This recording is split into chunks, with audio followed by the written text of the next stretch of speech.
Railway group D 2018 में पूछा गया क्वेश्चन आपके सामने स्क्रीन पर दे रखा है। क्वेश्चन कह रहा है, क्वेश्चन को ध्यान से देखना कि एक पोर्टर जमीन से 12 किलोग्राम सामान उठाता है।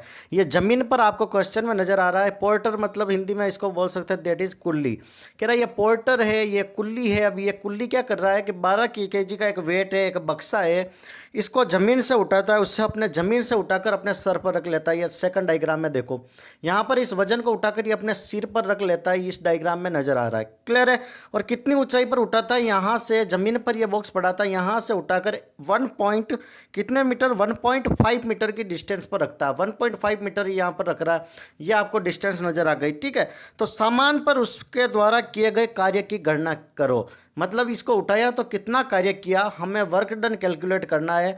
हमें वर्क कैलकुलेट करना है, हमें क्या कैलकुलेट करना है, दैट इज कार्य कैलकुलेट करना है कि वर्क कितना हुआ।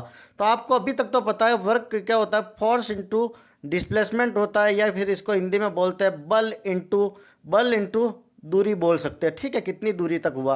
और वर्क को हिंदी में बोलते हैं दैट इज कार्य। यहाँ तो कोई डाउट है, ओके। अब यहाँ पर वर्क क्वेश्चन होता है फोर्स इनटू डिस्टेंस, पर यहाँ पर हाइट का केस आ रहा है। ये हाइट है ना, हाइट पर उठाया तो डिस्टेंस का तो कोई कार्य नहीं है, तो यहाँ पर ये फॉर्मूला नहीं लगेगा। W इक्वल टू जो फॉर्मूला लगेगा दैट इज mgh वाला लगेगा। mgh और किसका है, दैट इज पोटेंशियल एनर्जी का, स्थितिज ऊर्जा का, ठीक है। पोटेंशियल एनर्जी दैट इज स्थितिज ऊर्जा का भी यही फॉर्मूला है। यहाँ तो कोई डाउट है, स्थितिज ऊर्जा का भी फॉर्मूला सेम है, okay. W equal to mgh होता है, W इक्वल टू mgh होता है, तो कुछ नहीं करना है, work done W equal to mgh। और क्वेश्चन में आपको G की वैल्यू भी दे रखी है, ध्यान से देखो, G की वैल्यू आपको दे रखी है 10 मीटर पर सेकंड स्क्वायर। 10 मीटर पर सेकंड स्क्वायर आपको यहाँ पर G की वैल्यू भी दे रखी है, क्लियर है। तो कुछ नहीं, क्वेश्चन के हिसाब से वैल्यू पुट कर दो। एम मास कितना आपका 12, तो मास की वैल्यू लिख लो 12। जी की वैल्यू आपको दे रखी है 10, हाइट कितनी दे रखी है 1.5 आपको हाइट दे रखी है। तो कुछ नहीं करना, बाहर दाम का 120 इंटू 15 इसको गुना करो, तो इससे आपका जो फाइनल आंसर आएगा, 1.5 से गुना करने पर दैट इज 180 जूल। इसका आंसर आएगा that is 180 joule, that is W की वैल्यू आएगी।